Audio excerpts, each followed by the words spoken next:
Okay, we're live, João. We are. Hi. Hi. After Thank you very I, much. Yeah. how many years has it been since we've actually seen each other? It has been 10 years this day Whoa, you're or this kidding. year. I'm not because I came to Porto when I started Mhm. university. That was 2010, so it would have been around this time 10 years ago. Wow. Time really flies. It I does. remember I remember that last time we were together. And now all of a sudden this interesting synchronicity happened because when I had this idea, I sent out a message to sort of like 5 or 6 people all at once, the ones that came to my mind at first, and you were one of them. Natercia was the first one to say yes, and you were the second one, and you were the one who brought Natercia to Linda School, right? I think I was. I mean, I don't Isn't recall that correctly. interesting that you come right after one after the other? It's the kind of connection you just can't lose. Yeah, amazing. And 10 Yeah. years later, not actually, it was even more. You're already together again. Natercia was last week, now it's you. So, Absolutely.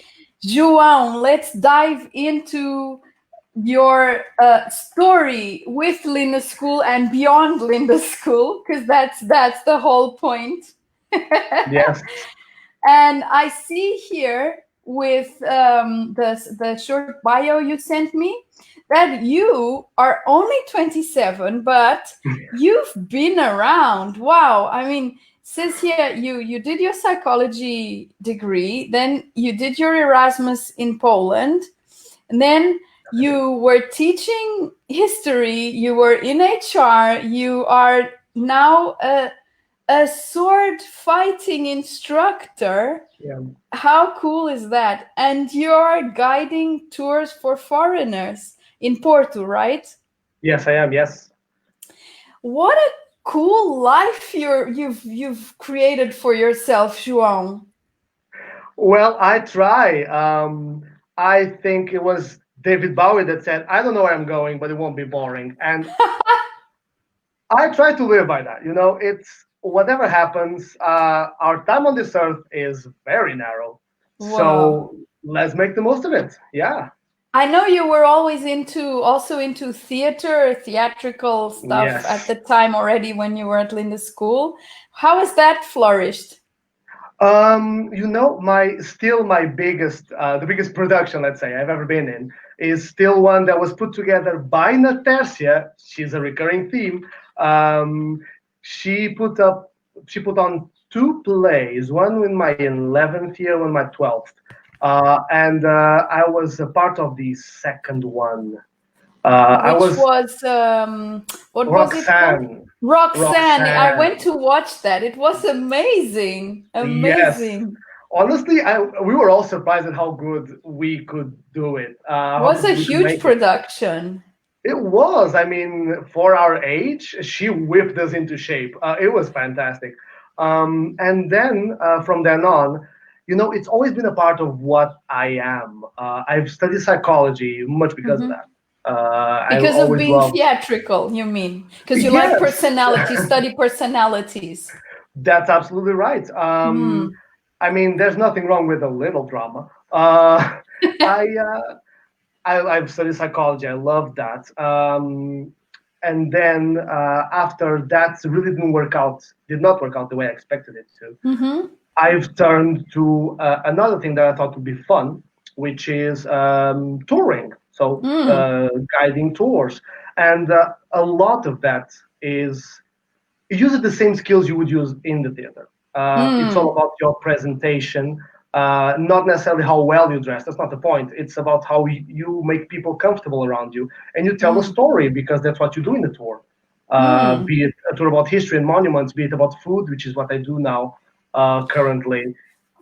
Everything you do is telling a story, so that's always been a part of it. Yes. So actually, having done your psychology studies, in a way, also helps you in that Oh new yes. trade you're in, right? Absolutely. Psychology was never a waste. even if I'm not a psychologist currently, it was never a waste because it teaches you so many important, not only life skills, like the hard skills, but really the way you perceive the world, the way you understand the world, the way you understand people. I usually joke with my colleagues. We all say this. It's hard now to get really angry at somebody because now you can see things from a different point of view. Exactly. I mean, and you don't take it personally. Exactly. Yeah. You don't see it as them being evil. You see it as them messing up, and who doesn't mess up? Yeah, of course, and you don't really perceive it as being a personal attack.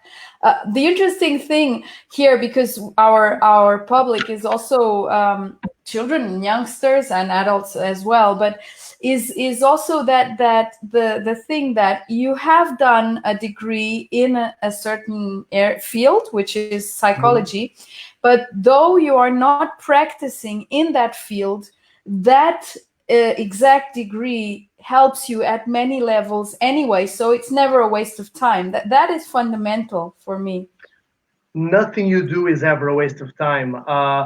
Again, another quote, I can't remember who said it, but somebody said that you're not starting over from scratch, you're starting over from experience. It might not be absolutely relevant, but I studied, you know how our teaching system is divided by science and humanities and so on. I studied science, like hard biology, physics, all that stuff. And then I went into psychology. And I'm grateful for what it taught me at the high school level, because even though I never used the formula that I learned at school, it still informs a lot of how I take in the world. And then I did psychology, and you're absolutely right. It's not my current job, but then again, you never know. But it does inform how I see life every day. So yes, people who might be listening, it's never a waste. No. Nothing you do is ever a waste, even if it seems to be a terrible mishap or a mistake or whatever. Those are the ones that make us grow and learn. Yeah. Absolutely. Another interesting thing that I saw on your bio, you were even a history teacher. How did that come to pass? Well, that's a bit of a stretch. I wanted to save characters, but what I did was I helped teenagers in an after school with in their history. Studies. So I didn't teach it per se as a teacher, but yeah, people came to me with questions, so I did that for a good while, and I loved it. Wow. I loved it. Yeah. Brilliant. So throughout your life as a student at high school and beyond, you also pursued other passions, like for instance history, which is not within science, it's not in psychology, and then again you have also pursued that passion. Absolutely. Fantastic. Absolutely. Yeah. One of the questions that I have there on my sort of list, which I'm not looking at, is in what way has, like, you were with us at lindaschool for 12 years, which is a long time. It is a long time. Beyond the English that you learned, which everyone can see is absolutely fantastic. Thank you very much. You're a native speaker, basically. But beyond that, what life skills did you take from that time that you spent with us at lindaschool? The first one that comes to mind is a method used by Linda herself, which is repeat 5 times. Repeat 5 times as follows. She loved to hear this. I mean, it was a pain at the time, and I absolutely hated it, but now I see the value of it. And if you're listening, Linda, thank you so much, because everything I have to memorize in terms of academic or not practical skills, in terms of theoretical skills, write 5 times. Just keep writing the same thing. It works. It just glues it to your brain. Wow. What an amazing, and it's pretty simple, right? It is so simple. But then again, it doesn't need to be complicated. It needs to be effective, and it is effective. Yeah, and I can imagine at the time you must have complained bitterly over those repeat 5 times. I hated it. I hated the living hell out of it. but you never. There's some things you can't see when you're in it. It's only when you step away and gain some perspective. And of course, at a certain realize. age, you don't really value certain things. And then as you grow, you realize why they have been in your life. Oh yes, I used to hate it when grown-ups said, "Oh, you'll understand it someday." I thought that was so cocky. No, not only cocky, but it left so much unanswered. It was lackluster. That's the word. Because why am I going to understand it then and not now? And then you grow up and then you understand it and then you can't explain it either. So yes, there are things we don't understand at the moment and then they make themselves clear. Right, and that's a really interesting and very, very deep life skill. To know that if you don't understand now, you don't have to make an effort because you will understand sooner or later. I mean, it's not that you don't have to make an effort, the way I see it. I believe you need to have to pursue it. And then understand that maybe you don't need to understand all of it. Now. You need to understand how much of it you're comfortable with, for sure, and what parts of it really upset you. But the parts that don't upset you, maybe you just don't have enough data now. Maybe you will have it. But you pursue it because it's not going to fall on your lap the way I see it. Of course. But what I mean about not making an effort, I mean, not just going crazy around it and trying to figure it out. Obsessing over things has been my demise, and I fight against it. And I believe in my generation and in the following generations, it's going to be a much bigger problem. And I speak Why do you believe that? From my background in psychology, you see trends. As you study, you see trends, and the mental illnesses of the past are not the ones of the present and of the future. And the current mental illness that you see the most are anxiety and depression. And we could go into a lot of detail about why that is, but I believe that those are the two big demons we need to wrestle with, the two big things we need to cope with. And anxiety is in everything. And I used to, again, obsessing over things because I thought there would be some kind of magical solution that at some point you'd get it, just get it. But all in all, it comes from within you to fight it and not let yourself be dragged by it. But you are absolutely right. Don't obsess and don't let yourself get into that spiral of obsessing over the things you don't quite understand. Right. Just accept that's okay. This is and not allow it, today. Right? Allow it to be known. Yeah. Wow. Absolutely. What a wonderful life skill you have learned through your experience and can now share, because that is so absolutely relevant, and not only for youngsters, for everyone and anyone. Yes. It's a matter of, I speak of it generationally because of the struggles I know, because they're mine. They're the ones I know. Well, of course, people older than me have their own. Yeah. And how did you come across swordsmanship? It's a fun story. So one day I was studying psychology.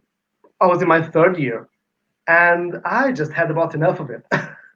And it was a lot of I love psychology, absolutely. But it was the same thing for 3 years. And I thought I need to do something different. So I went into the Faculty of Sciences to do a subject on physiology. I checked them all out. I thought that was the one I could get away with because our university allowed that. And then in the cantina of the biology department, I saw a poster with a sword that said sword fighting. I'm like, you mean fencing? But no, it didn't. So then I started, and then we sort of fell out, and I found the group in Tomar called Tomar Honoris. Tomar Honoris, yeah. The Templar sword fighting. And if you'll allow me the shout out, if anyone's interested, do check them out. Tomar with an H Honoris. They have a Facebook, they have an Instagram, we have everything. And that's when I started to really get into it, because it's a very fun way to look at it. It's not really about. I mean, we are rigorous. We take it seriously, but at the end of the day, it's about having fun with the people you care about. So they do it correctly and they do it in a fun way. I absolutely love it. And I brought it then to Porto. I studied, I did my thesis, I became an instructor. And then I came back to doing it in Porto by opening my own school. That didn't work out very well, but it was fun. And now, once the pandemic is over, we're looking to get it back up and running. Wow. And so what life skills do you bring into your life from the swordmanship? I'd say the biggest one is understanding the difference between an enemy and an adversary. By which I mean, you are fighting with steel bars that, while not sharp, can get someone really hurt if you're not careful. So you're fighting against somebody, you're testing your own skills and theirs, but they're not your enemy. So you always take that into account. You always have a salute at the beginning, a salute at the end, we hug at the end. These things seem just like plain, boring protocol, but they're not. It's really important to look someone in the eyes before you fight and salute them and see how they salute you. And because you can lose it, right? If you don't really realize you're just playing. Yeah, of course. I mean, you have to take it seriously, but then again, you might be caught up in it and take it so seriously that you might want to hurt the other person. So you need to control yourself so that you don't. So that kind of respect, I think, is very important. And a sense of both respect for the past, because the way the masters did it, because we followed the old manuscripts, so our techniques are accurate. Wow. But we also give our own spin to it, because a lot of them are incomplete. To put it this way. Which masters? You're talking about the Templar masters? Not necessarily. So the old masters, the one I started with is called Fiore dei Liberi. He's an Italian mercenary who could write. So he was all the rage back then. So there's a bunch from Talhofer, Capoferro, there's a bunch.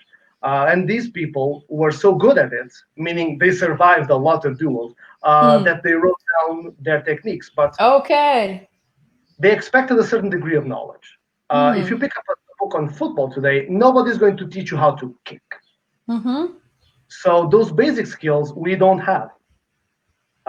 So we need to make it up as we go. So it's an interesting balance of how you respect what the elders tell you, because they went through it, they know of it, but you need to be aware of your own limits and your own knowledge and your own reality, and you need to merge these. I think that's the biggest one.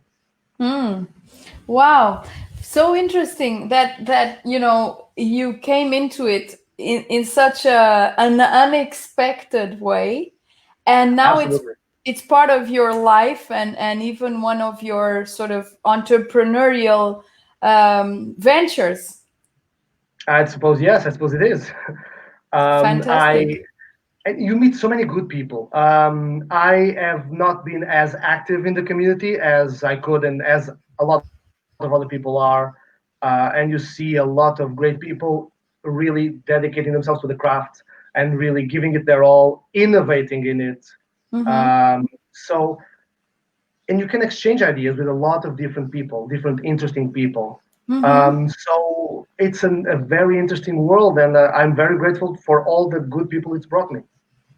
Fantastic. Now, another question I'd like to ask you, because you are really someone who doesn't sort of shy away from exploring new frontiers and from trying out new things.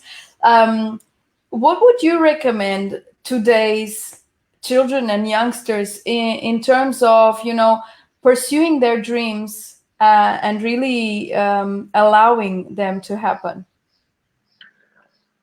Ooh, that's a tough one. I'm going to say that if you see something that looks fun and that won't bring you harm, because of course you have to measure it. Because Well, if you think hard drugs sound fun, don't do it. Yeah. But if you think something sounds fun, and the only thing holding you back is shame, I guess the easy way What would other be, people are going to think about it and so on, right? yeah, of course. But my advice is, people are going to hate you nonetheless. People are going to judge you, and ultimately, if you put it in terms of how much power you're letting those people have in your life, you'll see it differently. Because if I thought I'm not going to do theater because I'll be on stage and people are going to laugh at me, it's those petty people that would laugh at me that are dictating what I can and can't do. I won't have that. Yeah. So my advice is, look for what you think is fun. Even if you don't think it's your life's calling, don't let it detract you from what your project is. If you're in school, stay in school. If you have a job, stay in your job. But if you think that's something that you can conjugate and it sounds fun and it's something you would like to try, go and try it. Because another thing, most people don't remember failures of others. So if you go and you want to do, I don't know, cooking, and you try cooking and it comes out absolutely horrid, it's all burnt and smelly, nobody is going to, in 12 or 15 years from now, comment on that one guy who cooked poorly. Nobody's going to remember that. So go give it a try. If it comes up horribly, nobody That's cares. great. That's a great thing, eh? That people remember great things.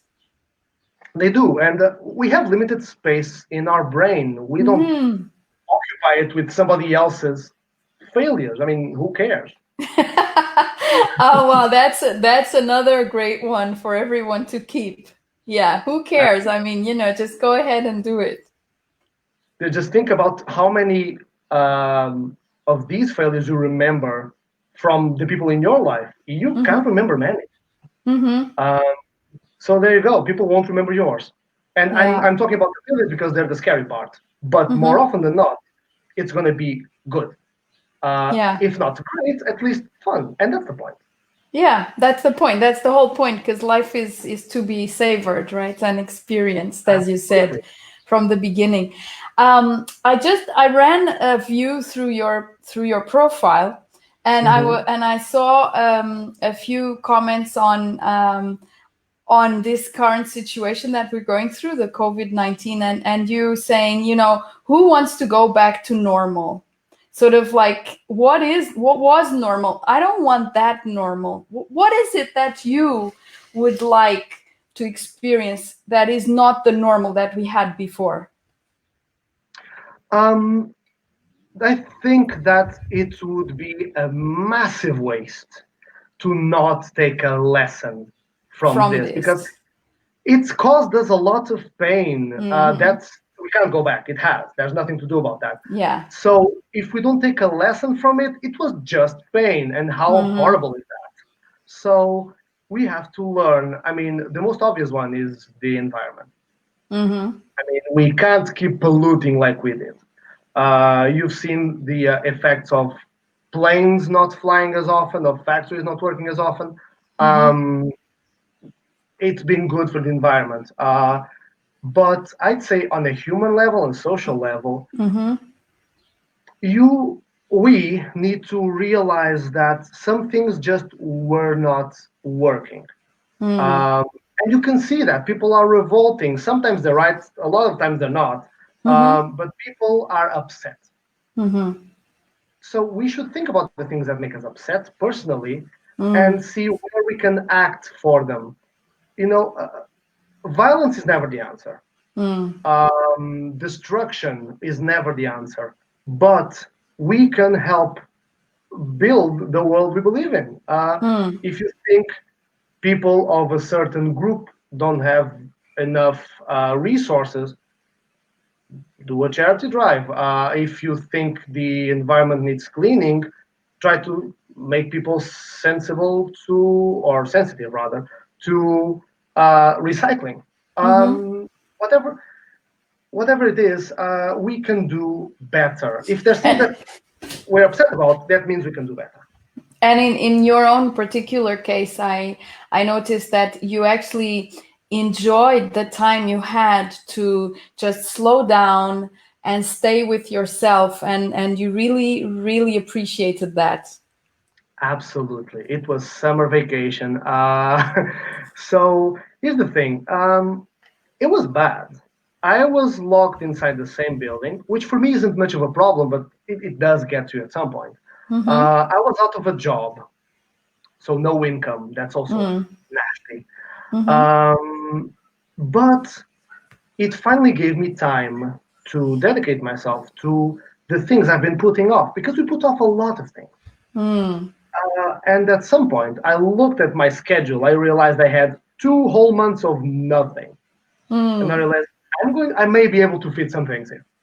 So that's why, I don't know if you've been to my Instagram account at all. I No. decided to learn Arabic, which is a language that's Whoa. fascinated me for a while, and I did do, I mean, decent progress, I suppose. Because again, nothing to do for 2 months. So I thought, what can I do with this time? It's time. It's a lot of time. It's the most valuable resource. That's what I Mm. think people don't understand. In my view, I mean, money is great. Uh, Food and shelter is essential, but the thing that runs out and you don't even see it is time. Yeah. And me being handed 2 full months of do whatever you want On a platter. was precious. Yeah, exactly. So I decided this will not be just pain for me. I mean, it Mm-hmm. wasn't awful. You can't do that for everything, okay? Mm-hmm. But for this one thing, it had bad things, it had good things. Okay, let's focus on the things that I can actually do something about and do it. Did it change you in any way? I suppose it did. I spent a lot of time with myself, with which anyone who has knows is awful. Um, it's never easy to spend time with yourself, but when you're forced to, you start to see things that you didn't before because you were busy. You start to come Mm. to terms with other things. So I suppose it has changed me. I can't really put a finger on how, Mm-hmm. but I feel more. Do you feel more Uh, at ease, maybe yes, more yes, I suppose that's it. confident? Yes, absolutely. Yeah. Yeah, because when we go through a big challenge and we manage to weather the storm, and we come out on the other side, that gives us a different level of confidence and also a different knowingness with ourselves, because in this case, everyone was made to be with themselves, which is Absolutely. I mean, I feel for people with small children. It must have been hard mm, for them. But yeah, for us who have been forced to live with ourselves, you can't spend that much time with a person without getting to know them, even if it's mm, yourself. yeah, You can't be locked in a fantastic. room. Yeah, That's it. If that's you lock them, lovely. so I mean, do that. You are the, again, as someone said, I'm terrible with names today, but as someone said, you are the one person you cannot shake off. Hmm. Everyone else, you can send them away, you can step away from them, except yourself. So you got to live with that guy. Yeah, yeah. So you might as well take that time and do something really precious with it. You might as well do something that now you can do. Yeah. And so, do you see yourself respecting your time more from now on? I think so. I think Mm. so. I've always been very aware of my time, Mm. but this has definitely been an increase to that. And I see myself more aware of just how much time I waste. Mm-hmm. Uh, and it's most of it's scrolling social media. And I mean, you can't beat yourself up for it. It's what you're conditioned to do. And sometimes it just feels good, so go for it. But sometimes you're just doing it. You need to be aware that you're doing it to avoid doing something else. Yeah. And you need to be aware of when those times happen and stop them, because otherwise you'll just Get drowned spiral. in nothingness. Yeah, in just in Absolutely, just sink. nonsense, basically. Yes. Wow, what an amazing sharing that you're giving us, João. Lovely. Thank you Thank you so much so for much. allowing me, for Thank you enabling so me. much. And just to cap up, so the actual issue or subject that brought these interviews about was, Mhm. in what way has learning good English, so doing the actual Cambridge examinations, and which is what we train people to do, and so that's why you spend so many years with us, because it takes Mhm. it from children up into 17 years of age, and many times we have some students that give up before doing the exams, and we say, later on you're gonna need your English, because it does make a difference, and in the world today it's the most spoken language. So just to finish off, in what way has knowing good English shaped your path? That is, yeah, that's the crux of it, isn't it? Um, there's two things I believe that you should always do in every possible situation. First is dedicate yourself to it 100%. Whether it is a new job, a new relationship, a new hobby, whatever it is, do it 100%. And the second one is gather as much information about it as you can, so you know what you're dealing with, so you can be good at it. And to gather information, you need English. There's just no Mm. two ways about it. You need English. Um, in our particular case, the Portuguese, we don't put out nearly enough content on any one thing, except our own history. Anything else, we are lacking. The Brazilians do a great job of doing things in Portuguese, but then again, it's not enough. English is the one language in which pretty much all content about Mm. anything you want is produced. Mm-hmm. So I suppose that learning English, I believe, is the single most valuable skill, because from that you can take anything else. Mm-hmm. You don't know how to tie a necktie, just look it up on YouTube. There won't be a tutorial in your language, very likely. There will be one in English. Mm. If you can't do a third degree equation, there will be a guy teaching it on YouTube, on the internet, whatever, in English. Yeah. Very likely not in your language. And my mom has this saying, which I absolutely love. There's three things that every person needs, in her mind needs, but I believe should at least do: drive, swim, and speak English. That's it. That's cool. She made a point of no child of hers would grow up without learning to drive at the appropriate age, learning to swim, and learning English, because those things you're never stuck. Is one of your brothers called Luis Gregorio? No, that's my father. Oh, your father. Your father's got an angry face here for some That sounds reason. like him. Yes. For some reason. Yes, there you go. And my parents have taught me so much, and I appreciate. Look, I was annoyed at them for making me sit through English school for all that time. Now I'm At the time, you eternally were annoyed. At the time I was annoyed. Now I'm eternally grateful to them for, among many things, having given me that. Because Yeah, because they were giving it to you. they were giving it to me. They didn't expect a return. I hope, Dad. But yeah, that's everything I do from work, because my work now involves dealing with foreigners. That's in English, always, no matter where they're from.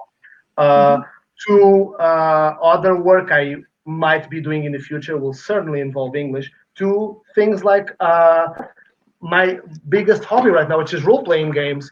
I have a ton of books. I don't think you can see it now.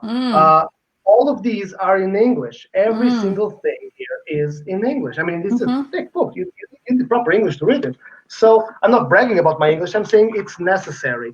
It just opens so many doors. And you can't see how many doors are closed while you don't know English. That's the thing. Same thing like when you were a kid and adults used to say, grow up and then you'll see And we tell our students who give up early, you know, don't do that, because you will know later on how much you regret not having done the whole thing. Absolutely, and it's a rabbit hole. You see, I go into something that I am aware of. I look it up in English, and it opens up a bunch of branches of other things I wasn't aware, but are also in English. So those things, those secondary things, I would never know about them if I didn't know English. Yeah. So Great. there's a bunch of things, and I imagine in every language, but Yes, English, definitely. unifying one, obviously. Yeah, Of course. nowadays it has become the sort of lingua franca. It has become the Oh yes, most spoken language in the world, no matter where you're from. So it of is the course. language that we all use to connect if we are from different countries. And I did have a little trouble deciding whether to do these interviews in English or in Portuguese, because I had this notion that also parents will be watching, and some parents, and which are also our clients, because basically the parents are the ones who register their children. But, you know, many parents don't know English. But on the other hand, I believe it was much more precious for all of the interviewees to really show their skill. And show how proficient they are in English. And, well, maybe sooner or later we'll get it translated. Well, subtitles at least would be Yeah, a hassle. Putting subtitles I on things is know. not. That's why I say maybe someday. But I'm glad you chose to do it in English because it shows the point. Um, Exactly. we can't really be talking about how important something is and then flaunt it, or rather That, just ignore it. Yeah, yeah, you yeah. can't. That, So that's what made me decide. No, it's really going to be in English. And actually, any parent who doesn't know English, we do have adult courses. So you're very welcome to lindaschool. and you absolutely should join. Absolutely. And we have also online courses. So even if you can't come to class physically, you can stay at home. There is no reason to not learn English. You have outstanding teachers at Linda School. You have all the opportunities, and a lot of people. It saddens me. A lot of people I see older say that it's no use because you can't teach an old dog new tricks. Their brains just are not made for it. That is false. I've Anyone seen, can learn. yeah, I've seen 80, 90-year-old grandmas learning to use the internet. So there's nothing stopping you except yourself. Yeah, in any skill, whatever skill In you any, choose to endeavor in. well, there's If it comes to you that you want to do it, then it's because somehow there's a part of you that is going to be able to. well, yeah, that's true. I mean, you need to be aware of your limitations, but Of course, it might be definitely. slower, but no one's counting. Yeah, so that's another nugget of wisdom right at the end of our beautiful conversation that is super, super relevant. It doesn't really matter how old you are. For anything you really decide you want to do, if you decide you want to do it, it's because there's somehow the possibility that is feasible for you. It might take longer. You might need to be more patient. That is an issue for adults usually. But It is. We are taught that we are hammered. It's hammered into our heads that we're old now. We don't get to have fun. We don't yeah, get to learn new things. That's not true. right. Great. So I can see you growing into this white bearded, gray haired wise man in another 50 years or 60. Oh, I think And the white hairs will make themselves known in 10. okay. And then we can have another conversation if I'm still around. Oh, you will be. Thank you so much, João. This was lots of fun and super interesting for me. A real privilege and honor to have you on this series. Absolutely. Thank you so much for having me.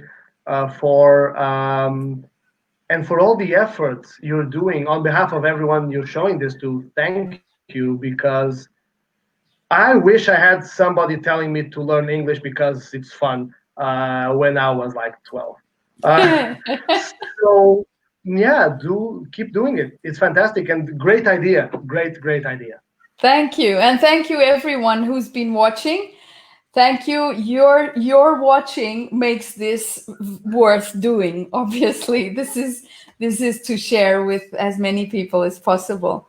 Thank you, and see you next Sunday at 7 p.m. with yet another fantastic interview. And I'm not gonna reveal the name right yet, though I have it. Is it someone I know? I believe so, but I'm not sure. I'm not sure whether you know this lady that is coming in next. I wonder who it is. Let's see. Intriguing. Okay, so we will not get a clue. Yeah. Thank you. I'm going to end the broadcast here. Thank you very much.